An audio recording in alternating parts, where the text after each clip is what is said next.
এখন কিছু দুর্চরিত্রর মেয়েরা আছে, এরা জানে যে স্বামীরা কোন কথা বললে রেগে যাবে এবং রেগে যাওয়ার পরে সঙ্গে সঙ্গে আমাকে ডিভোর্স দিবে এবং কাবিনে যেগুলো টাকা আছে এই টাকা নিয়ে চলে আসতে পারবো, আবার দ্বিতীয় আর একটা বিয়ে করতে পারবো। এক হচ্ছে স্বামীর মুখে মুখে তর্ক করা কোনো পুরুষ মানুষই সহ্য করতে পারে না।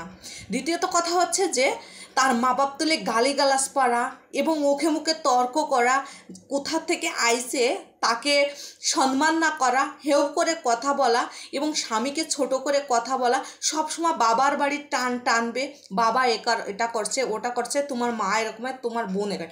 এইগুলা কোনো পুরুষ মানুষ হাজার তার শখের নারী হোক, সে কখনোই কোনোদিনও সহ্য করতে পারবে না। হয়তো বা একদিন বা 2 দিন একটু শুনে তারপরেও বোঝানোর চেষ্টা করে, দ্বিতীয়বার যখন শোনে না তখনই পুরুষটা ভাবে যে এই মেয়ে নিয়ে আমার সংসার করা যাবে না এবং আমার মান সম্মান ইজ্জত চলে যাবে।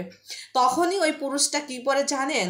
কারণ পুরুষটা আরও বাঘের মতন গর্জন দিয়ে চলতে চায়। সে বলে যে আমার যা কিছু ভিটেমাটি আছে এই দুর্চরিত্রের বা এই সব মহিলারা আমার জীবনে থাকলে আমার লাইফটাই শেষ হয়ে যাবে।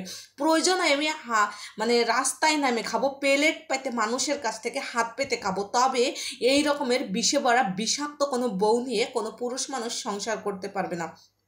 কারণ ওইসব স্বামীরা না পায় মা বাবার মন রাখতে, না পারে বউর কাছে যেতে, না পারে মানুষের কাছে ভালো একটা সম্মান পেতে।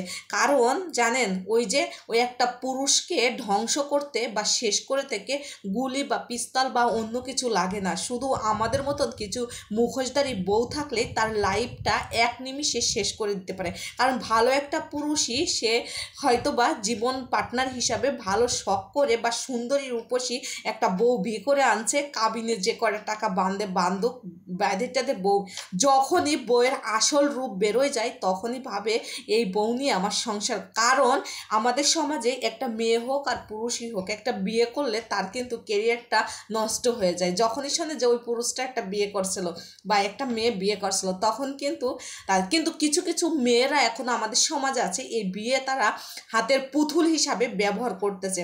কিন্তু ওরা জানে যে এইসব কথা বললে পুরুষদের রাগ তো টকবক করবে, আর আমাকে রাগের মাতালে এই টাকা পয়সা দিয়ে ডিভোর্স দিবে, আর আমি পাঙ্কু মারে ঘুরবো, আবার অন্য ছেলের মাথাটা চুষে চুষে খাবো।